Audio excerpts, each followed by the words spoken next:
À l'approche des élections présidentielles, Profession Spectacle lance une série de vidéos intitulée « La culture selon ». Avant d'aborder le programme de chaque candidat, commençons par le bilan du quinquennat Hollande concernant les politiques culturelles. Du discours du Bourget à la décision de François Hollande de ne pas se représenter à sa propre succession, force est de constater que la politique menée par le président ne fut pas linéaire. L'aspect le plus visible des contradictions portées durant le quinquennat est sans conteste celui du budget alloué à la culture. Après que le candidat Hollande a annoncé la sanctuarisation du budget de la culture, mesure que nous retrouvons dans certains programmes actuels, le président nouvellement élu s'est empressé de le grignoter avec deux coupes claires successives en 2013 et en 2014 de 4 puis de 2%. Au total, près de 400 millions d'euros en moins. Une somme à laquelle il faut encore ajouter la lourde baisse des dotations de l'État auprès des collectivités locales, ce qui représente une économie de 11 milliards d'euros en 3 ans. Une politique dont les maîtres d'œuvre, Aurélie Filippetti et Manuel Valls, diront tous deux en 2015 qu'il s'agissait d'une erreur. La fin de mandat signe un revirement budgétaire. À partir de 2016, le budget global alloué à la culture augmente enfin. Il atteint l'année suivante le palier de 1% du budget de l'État, soit plus de 10 milliards d'euros. Une hausse semble-t-il spectaculaire, mais que Profession Spectacle a aussitôt dénoncée. En effet, si cette augmentation s'explique en partie par la hausse des budgets du CNC, des DRAC ou de l'aide au spectacle vivant, elle est surtout imputable à un véritable tour de passe-passe. Le calcul du budget inclut en effet des crédits d'impôts et des taxes qui existaient déjà mais qui n'étaient pas comptabilisés dans le budget jusque-là. Cet artifice malhonnête est décrypté dans divers articles publiés dans notre magazine, et pour en savoir plus, rendez-vous sur le site de Profession Spectacle. En 5 ans, 3 femmes se sont succédées au ministère de la Culture.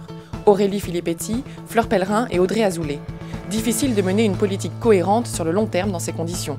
Que retenir ? Aurélie Filippetti s'est contentée d'avaler des couleuvres, ne laissant derrière elle qu'une simple loi sur la nomination des patrons de France Télévisions et Radio France. Fleur Pellerin peut se targuer de quelques avancées honorables. Le crédit d'impôt cinéma, l'accord pour la répartition des revenus du numérique dans le secteur musical, la loi Création, Architecture et Patrimoine, ou bien encore la négociation des pactes municipaux pour garantir les crédits à la culture sur 3 ans. Mais faute de savoir communiquer, nécessité politique oblige, elle est renvoyée brutalement.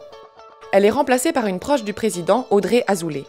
Douée d'un grand sens politique, elle applique à la perfection le triste mot d'ordre de François Hollande, désormais célèbre, « Va au spectacle et flatte ». Elle est partout, multipliant les annonces sans néanmoins pouvoir garantir leur application à quelques semaines des élections. Dans son programme, François Hollande a fait un certain nombre de promesses. Parmi les engagements tenus, citons l'initiation d'un plan national d'éducation artistique, la défense du régime des intermittents, et c'est tout. Que devient la loi d'orientation sur le spectacle vivant ? Rebaptisée loi Liberté de création, architecture et patrimoine, elle ne fait qu'annoncer la mise en place de labels pour la création artistique, ainsi que d'un observatoire de la création et de la diversité culturelle. L'orientation promise est réduite à quelques formulations principielles et naïves, telles que la création artistique est libre. Plus importantes sont les promesses non tenues, telle la fameuse sanctuarisation du budget, la suppression annoncée de la Hadopi que le gouvernement a même choisi de sauver quand le Sénat avait adopté l'abrogation de la loi, ou encore l'éternel chantier d'un centre national de la musique enterré dès 2012. Entre résultats timides et promesses non respectées, la balance semble bien pencher du mauvais côté. Ce constat négatif est renforcé par la question du régime des intermittents. En effet, si la promesse a bien été tenue, cela s'est fait au prix de luttes acharnées entre les intermittents et l'État. L'abandon à plusieurs reprises des négociations, les grèves à répétition et l'annulation de nombreux festivals ont abouti à un accord final instable. Celui-ci dépend en effet d'un fonds de soutien prévu par le gouvernement à hauteur de 90 millions d'euros par an. Une aide qui se retrouve ainsi soumise au bon vouloir politique et à l'alternance démocratique. En ne faisant qu'ajourner le problème, François Hollande et son gouvernement engendrent une situation précaire, susceptible d'exploser à tout moment. Faute de vision et de courage politique, François Hollande a manqué son rendez-vous avec les artistes. Ses allers-retours sur la culture sont difficilement défendables. La valse des ministres en est un signe, le non-respect de bien des promesses en constitue la preuve.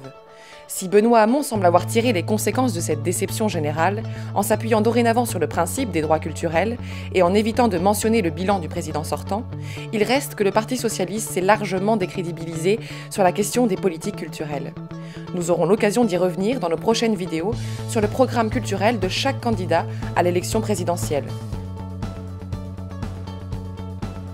Pour suivre la parution de ces vidéos, abonnez-vous à la chaîne YouTube de Profession Spectacle, le journal des professionnels de la culture.